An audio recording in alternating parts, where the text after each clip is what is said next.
सम्मानित राष्ट्रवादी साथियों, सर्वप्रथम आप सभी को रामनवमी की हार्दिक बधाई। हालांकि रामनवमी का यह पावन पर्व 2 दिन का हो गया है। आज 26 तारीख को भी लोगों ने मनाया है और कल भी 27 तारीख को रामनवमी का पर्व मनाया जाएगा। उत्तर प्रदेश सरकार ने इस पर्व पर 2 दिन का अवकाश किया। इसके लिए मैं उत्तर प्रदेश सरकार को, उसके मुखिया महंत आदित्यनाथ योगी जी को बहुत बहुत बधाई, धन्यवाद ज्ञापित करता हूं कि उन्होंने हम सनातनियों की भावनाओं को समझते हुए 2 दिन का अवकाश किया। केंद्र सरकार में आज अवकाश रहा। हालांकि मुख्य रूप से रामनवमी का पर्व कल ही मनाया जाना है। खैर, यह आज के मुद्दे पर बात थी। मित्रों, मैं आज यह विशेष बात आपसे करना चाहता हूं। इधर मैं देख रहा हूं यूजीसी के मुद्दे पर विरोध के रूप में हमारे एक पूज्य आनंद स्वरूप महाराज जी हैं। उनकी वीडियो आप सभी लोग लगभग सुनते हैं, देखते हैं। वह बहुत प्रखर वक्ता हैं। वह अपने आप को चाणक्य कहते हैं। हमारे प्रधानमंत्री जी को घनानंद कहते हैं और यह कहते हैं कि हम इनकी सत्ता उखाड़ फेंकेंगे।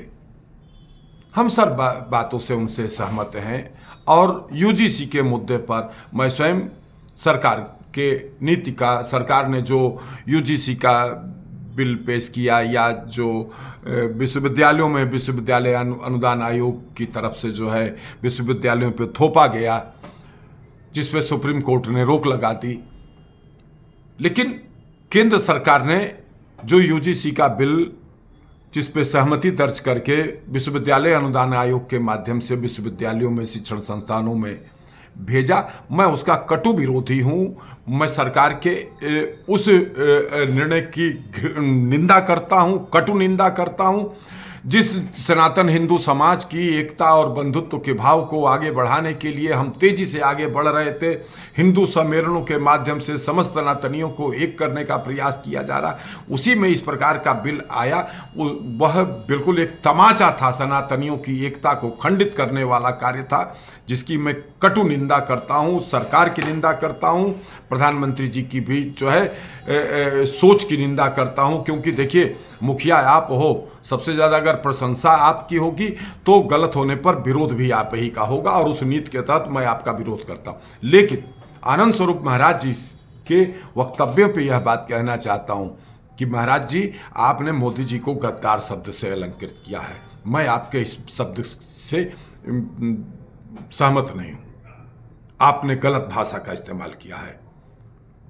मोदी जो है, ठीक है, हम लोग मानते थे कि वह राष्ट्रवादी हैं, वह सनातन के ध्वजवाहक हैं, सारा सब कुछ हैं, और उनके भी मन में वोटों की राजनीति का भाव वीपी सिंह जैसा जो है, जैसे वीपी सिंह के मन में आया कि क्यों ना हम मंडल कमीशन, उनको उस समय के समझाने वाले लोगों में शरद यादव, रामविलास पासवान और लालू यादव, मुलायम सिंह यादव और इत्यादि जो पिछड़े वर्ग के मुख्य रूप से जो है नेता थे, उसमें नीतीश कुमार जी भी हुआ करते थे।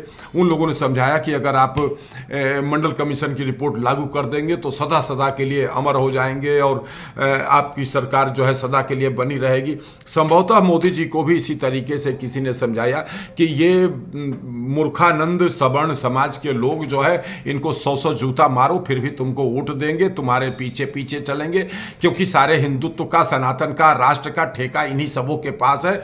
और इनको सालों को जो है चाहे आरक्षण से वंचित कर दो, चाहे हर तरह से वंचित करोगे, फिर भी ये जूता खा करके भी तुम्हारे पीछे पीछे चलेंगे। इस सोच को सोच करके उन्होंने सोचा कि क्यों ना जो है उत्तर प्रदेश या देश भर में जो है तथा कथित पीटीए का जो मुद्दा चल रहा है, हम इस बिल को पेश करके और हम पिछड़े वर्ग के लोगों के बीच में अपनी पैठ को मजबूत कर लेंगे, और सवर्ण तो हमारे साथ ही हैं। मोदी ने भी यही चाल चला, मोदी इस राजनीति से आगे बढ़े। अब ये बात अलग है कि उनका दांव जो है उल्टा पड़ गया।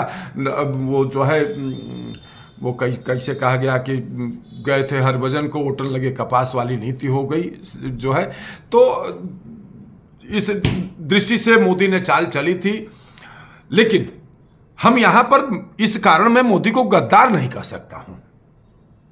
मोदी अब तक राष्ट्रवादी थे, सनातन ध्वज वाहक थे, लेकिन अब मोदी राजनीतिज्ञ हो गए, मैं ये कह सकता हूं। जिस तरीके से राजनीतिज्ञों की सोच है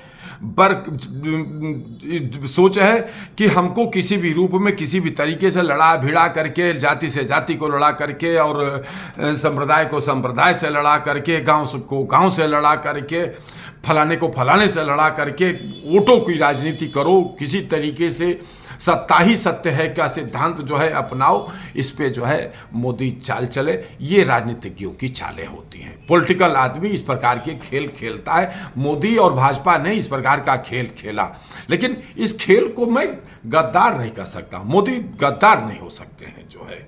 इसलिए मैं आनंद स्वरूप महाराज जी, मैं आपके बयान की आलोचना करता हूं और अनुरोध करता हूं। आप संत हैं, मैं हरिद्वार में एक बार जो है आपसे मिला था जो है, काफ़ी मैं आपसे प्रभावित हुआ था कि आप इस प्रकार का वक्तव्य न दें, जोश में होश न खोइए, नहीं तो जो आपके समर्थन में लोग हैं वो आपके विरोध में भी जो है जा सकते हैं। देखिए एक बात बताएं, आंदोलन में शब्दों का बहुत बड़ा महत्व होता है।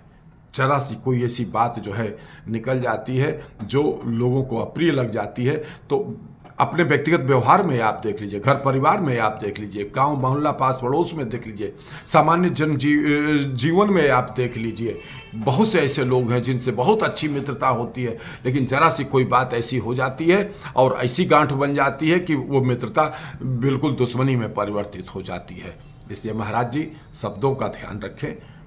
आंदोलन अच्छा चल रहा है, बढ़िया चल रहा है। हम भी 31 मई के बाद आपके इस आंदोलन का हिस्सा बनने चाह रहे हैं, हो सकता है बने भी, लेकिन फिलहाल मैं आपसे अनुरोध करता हूं अपने शब्दों की मर्यादा का ध्यान रखें। धन्यवाद। जय मातृभूमि, जय भारत।